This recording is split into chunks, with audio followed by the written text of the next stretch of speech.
Kemuma.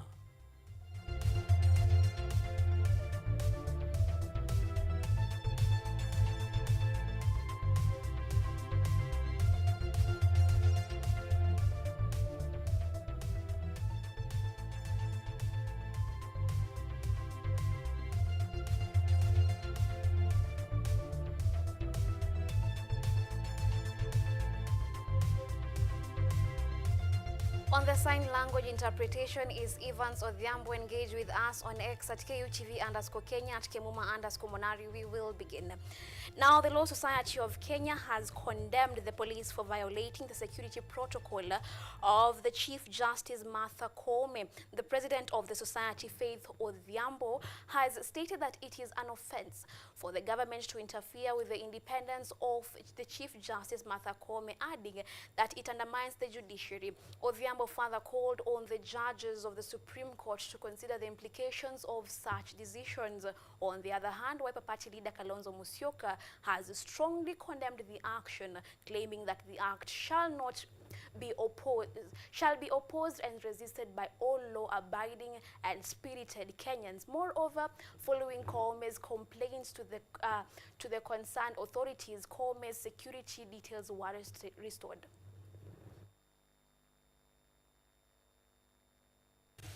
This habit of the service operating as an appendage of the executive, giving undue credence to the superiority of the executive over the judiciary, is an unacceptable relic. The complaint raised by the Chief Justice indicates an insufferable failure on the part of the National Police Service, which must be rectified promptly, and action taken to prevent such reoccurrence. Now, President William Ruto, who concluded his tour of the Western region today, has once again criticized the impeached Deputy President Rigathi Gachagua. Ruto expressed that Gachagua has no place in the country and as such has no authority to offer him advice. Ruto's remarks stemmed from Gachagua's speech yesterday, during which he continued to label him as an incompetent, corrupt and tribal leader. President William Ruto wrapped up his week-long Western tour, which his critics claimed is early politics, guys broad-based government. Even so, in his last leg of Western tour, Ruto said he will not isolate any Kenyan.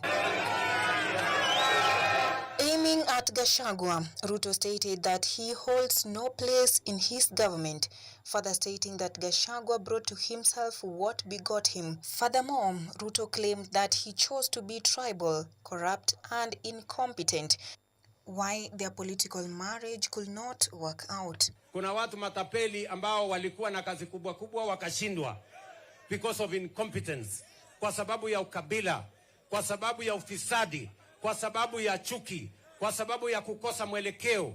Ati wanaenda pale wanatupatia lecture. Mnatupatia lecture kama nani? Bure kabisa. Hiyo kama tunaelewana bana. Wazi tulete.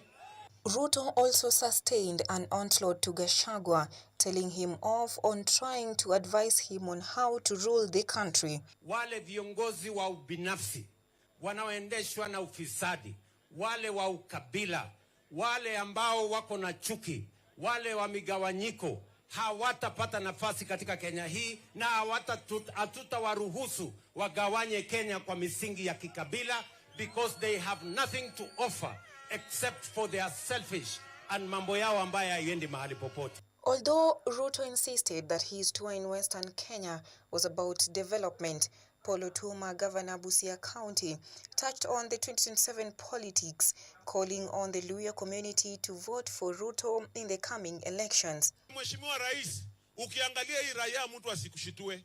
Wewe endelea kuunganisha Kenya na kutuletea maendeleo. Wakati ya siasa ikifika, hii jeshi ya Gwambo hii si jeshi mchezo. Na wewe ulikuwa nayo. Wewe ulikuanga commander kwa hii squad. Sasa wewe umerudi tu nyumbani. Wewe utakomandi hii squad, sisi tutapiga kura hii Kenya ya kucheza. Wangapi wanasema tupigie Ruto kura? Ruto's manifestos were supported by some of his allies amidst the usual campaigns to support Raila Odinga on his AUC championship campaigns. However, Musalia directed his comment at Gachagua, alleging that no leader can challenge President Ruto with claims that Raila is currently focused on external politics. Nataka niwaulize, kama Raila ameshikana na Ruto, nataka niwaulize, je, munaona nani mwingine kusema ukweli anaweza ingia kwa uwanja apambane na Ruto ambaye ameshikana na Raila? The president concluded his 5-day Western Region tour, where he launched and laid stone foundation in different places, which will in turn benefit the residents. Ochieng Cynthia, KUTV.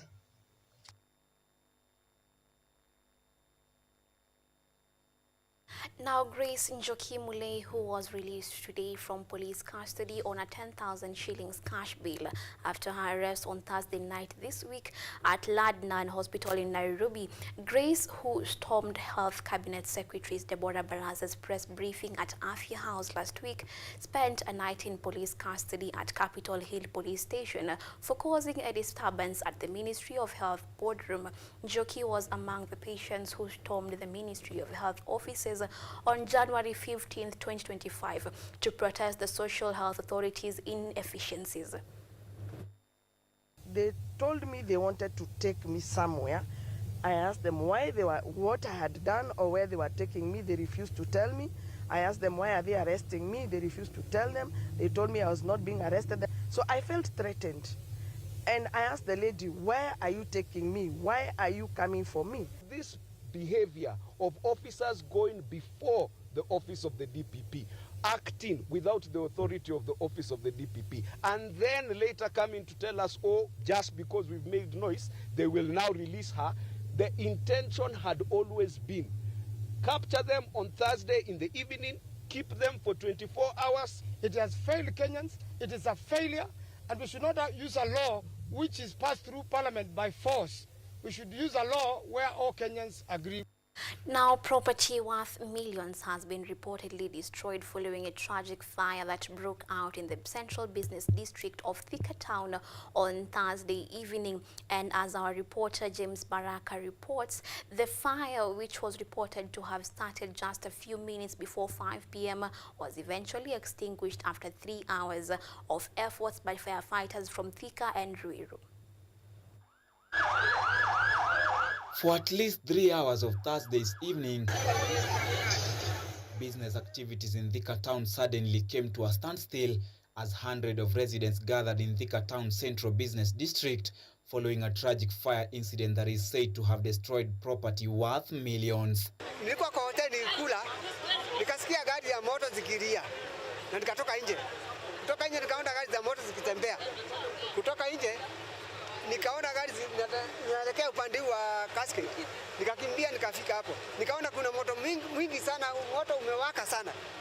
Wakati nilipigiwa simu mimi nilikuwa kule. According to Thika Town Ward Representative Kentam Mwangi, the firefighters managed to reach the building and control the fire, although their initial efforts to put out the fire were met with challenges. Wakati nilipigiwa simu mimi nilikuwa kule Kiambu na nikaambiwa ya kwamba kuna moto umetokea mahali.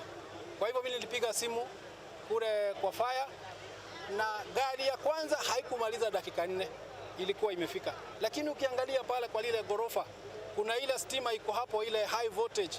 Kwa hivyo kukawa na changamoto ya wazima moto kuweza kufikia kwa lile gorofa. Lakini hatimaye wakapiga simu kwa fire, kwa power wakazima stima na hatimaye tukaweza kuzima moto. The fire, however, caused great panic among residents and business owners, some of whom had this to say. Umekuwa moto wenye hasara kubwa kwa sababu ukiangalia kwenye hilo store lilikuwa limejaa vitu na vitu vyenyewe vimekuwa vikichomeka vyote. Mimi ni hoka hapa Thika, naekanga mzigo yangu huku cascade. Sijui kama imeshachomeka. Si hatukuwa tuna expect hii moto. Nimepigiwa simu kutoka nyumbani, nikaambiwa store kunachomeka. Nikakam hadi sasa sijafungua. Mimi niko na mashaka, juu sijui kama mzigo yangu imechomeka. Hapo ndipo nasomeshanga mtoto wangu. Hapo ndipo yani kila kitu kila kitu mi usucceed kutokea hapo. As of now, no injuries have been reported, with the cause of the fire still remaining unknown as the relevant authorities continue with the investigations. James Baraka for KUTV. Now, the High Court has ordered Sarah Wairimu, the widow of the late Tob Cohen, to be remanded at Langata Women's Prison until Wednesday, the 29th this January, as the court reviews submissions on her rearrest and fresh murder charges. Wairimu was detained following her arrest on Thursday after the Director of Prosecution, Renson Ingonga, cited overwhelming evidence implicating her in the murder of her husband in July 2019 at their Lower Kabete home.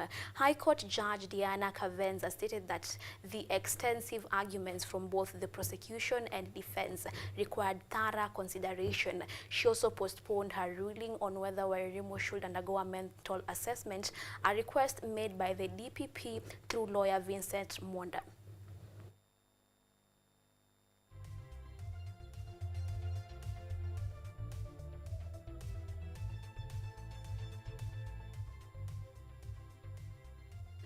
Now, the National Gender and Equality Commission, NGEC, has called on men to take a leading role in combating gender-based violence. Speaking during a two-day sensitization forum in Murang'a County, Commissioner Mbithuka Nzomo stressed the importance of breaking the culture of silence among men, noting that while men are often viewed as aggressors, they are also victims in many unreported cases. Additionally, men were urged to join social welfare groups to share experiences and access support.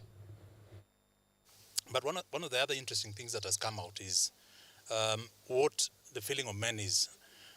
Men are feeling that there is a demographic between around 36 years to 60, which has been left out from core government programming. Yes, you find that they have no access or little access to economic opportunity. But beyond that is, access to finance. Women in that bracket have access to GAF funds and a lot of other programs that government is driving. So what men here have asked for is for government to see what else can be done for the men in that category, and you appreciate that it's the most productive category of men. Now, with that report, we are due for our first break here on KUTV's News at 9. Don't go anywhere because we have much more in the lineup, so see you on the other side.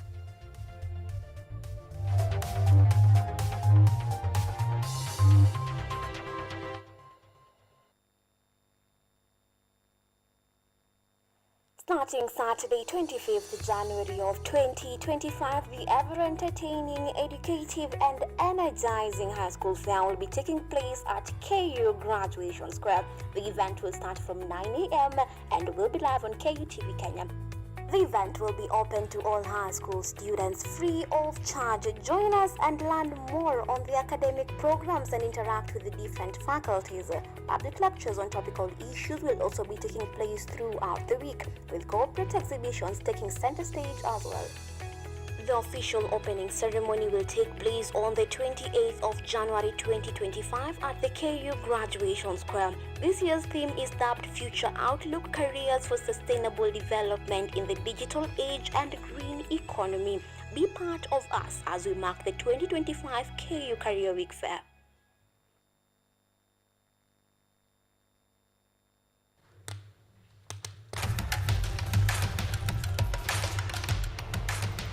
Access to knowledge, solution to unanswered questions.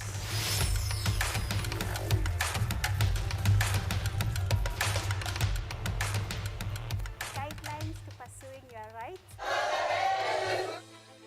and repossessing your property, intellectual or material. This and more only on Law Matters.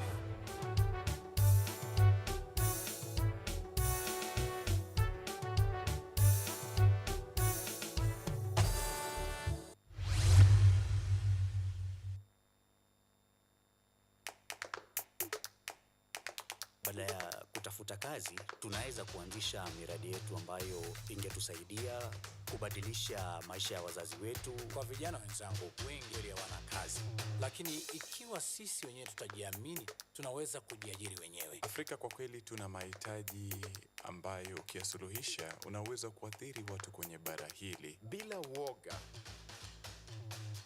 watu huwa na uzalishaji zaidi, wanajawa na ujasiri, wanakuwa wabunifu na wanakuwa wenye maarifa. Niliamua kuacha kazi. Hata kama sitafanikiwa, nitakuwa nimejaribu, nitakuwa najua haiwezekani. Hakuna kitu cha ajabu hapa. Kila anayepata ufanisi hufanya kazi usiku na mchana. Kitu kitakusukuma na kuwezesha kupata maarifa ambayo hukuwa nayo. Tunajaribu kutengeneza kitu kitakachopita mipaka ya nchi hii. Ikiwa unataka kubadilisha ulimwengu, anza na nyumbani.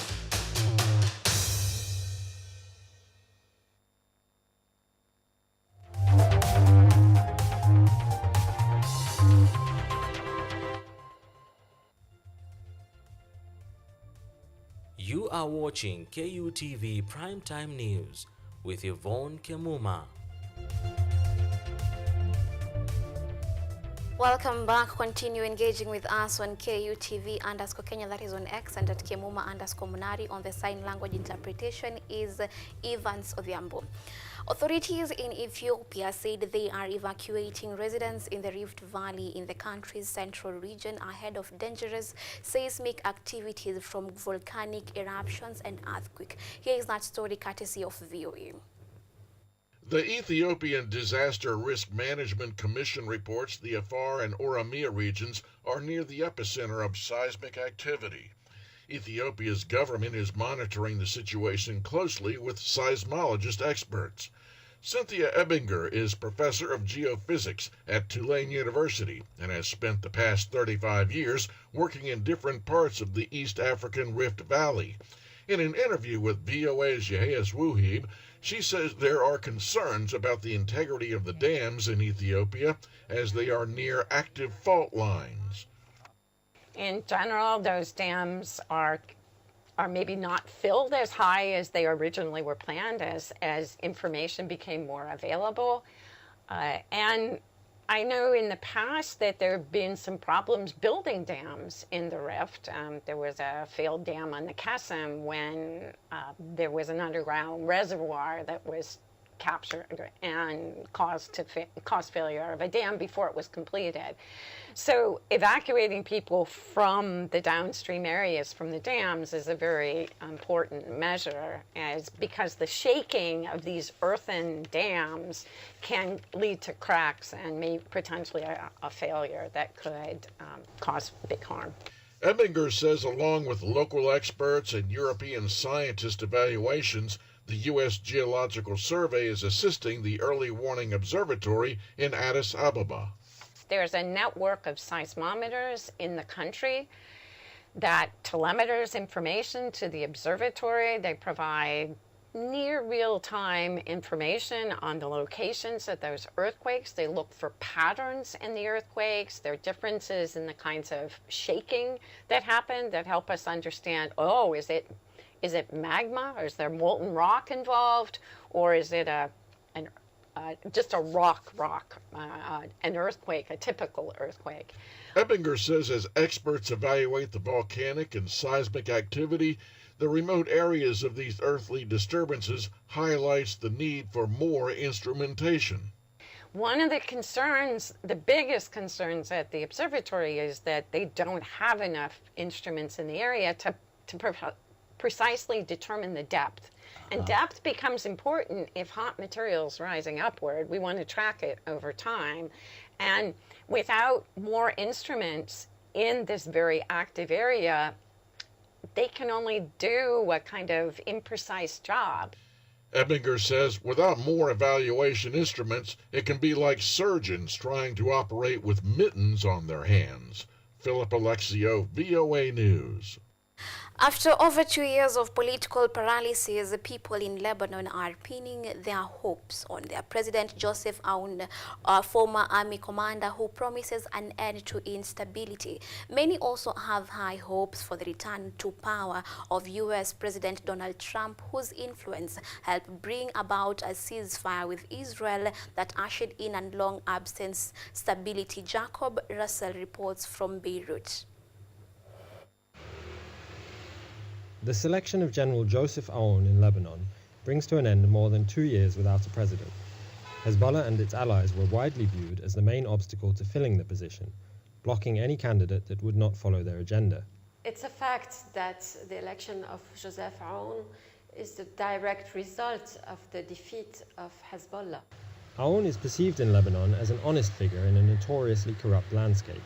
Nawaf Salem, who was subsequently appointed prime minister, also has a reputation for integrity, and the simultaneous appointment of these two figures has inspired hope. This is a game changer in Lebanon.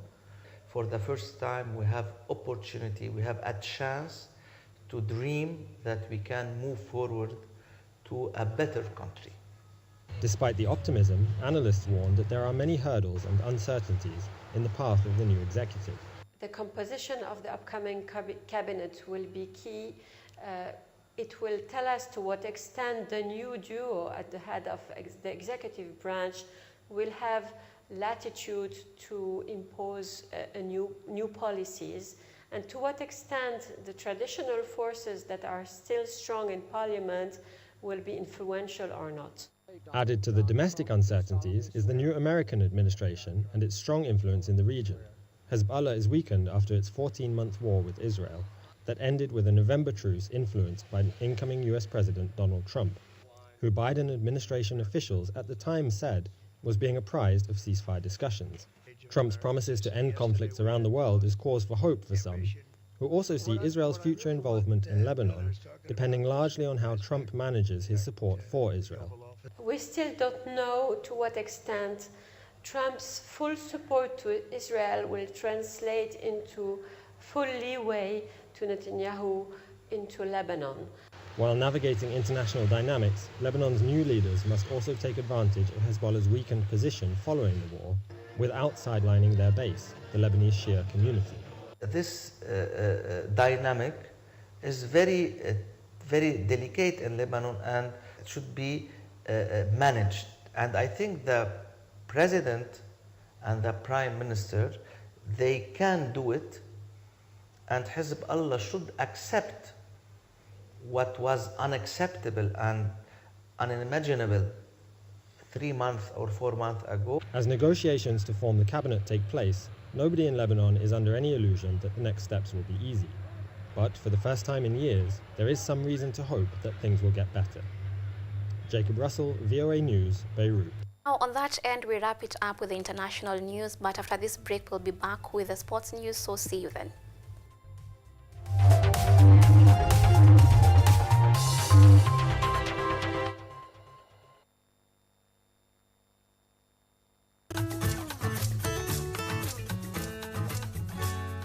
Hi, my name is Stella Tioi.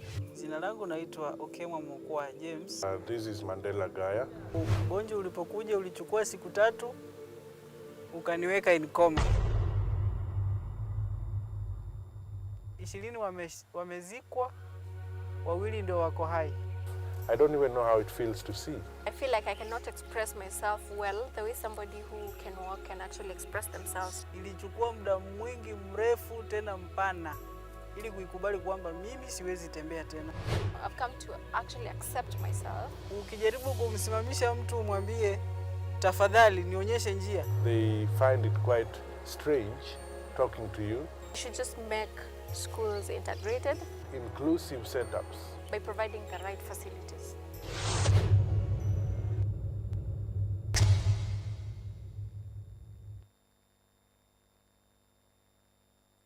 Starting Saturday, 25th January of 2025, the ever-entertaining, educative and energizing high school fair will be taking place at KU Graduation Square. The event will start from 9 a.m. and will be live on KUTV Kenya. The event will be open to all high school students free of charge. Join us and learn more on the academic programs and interact with the different faculties. Public lectures on topical issues will also be taking place throughout the week, with corporate exhibitions taking center stage as well. The official opening ceremony will take place on the 28th of January 2025 at the KU Graduation Square. This year's theme is dubbed Future Outlook: Careers for Sustainable Development in the Digital Age and Green Economy. Be part of us as we mark the 2025 KU Career Week Fair.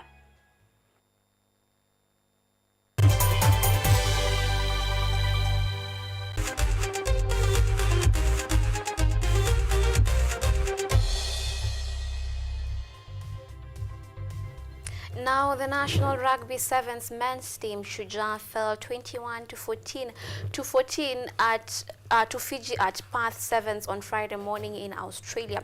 Shujaa blew away a 14-7 to suffer a painful defeat at the hands of Fiji in their match of Pool C. The Kevin Wamboa-led charge earlier on lost their opening match to New Zealand to register their second defeat of the campaign. The defeat leaves Kenya bottom of the group and remained 9th place in the overall standing.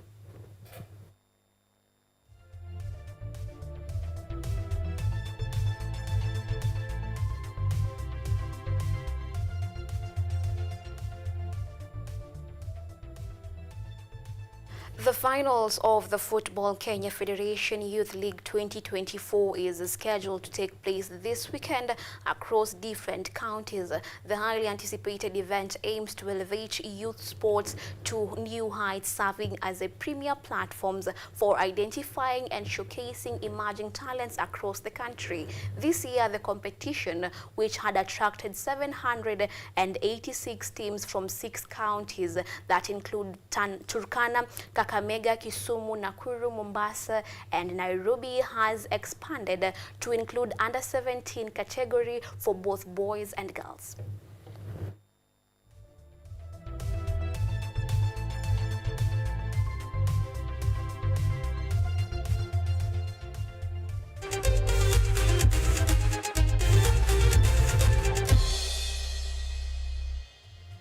Well, it is a wrap. It is a wrap on this Friday. Now we call it a night from this desk. My name is Yvonne Kemuma, and on the sign language interpretation was Yvonne. Thank you for being with us. Have a blessed night.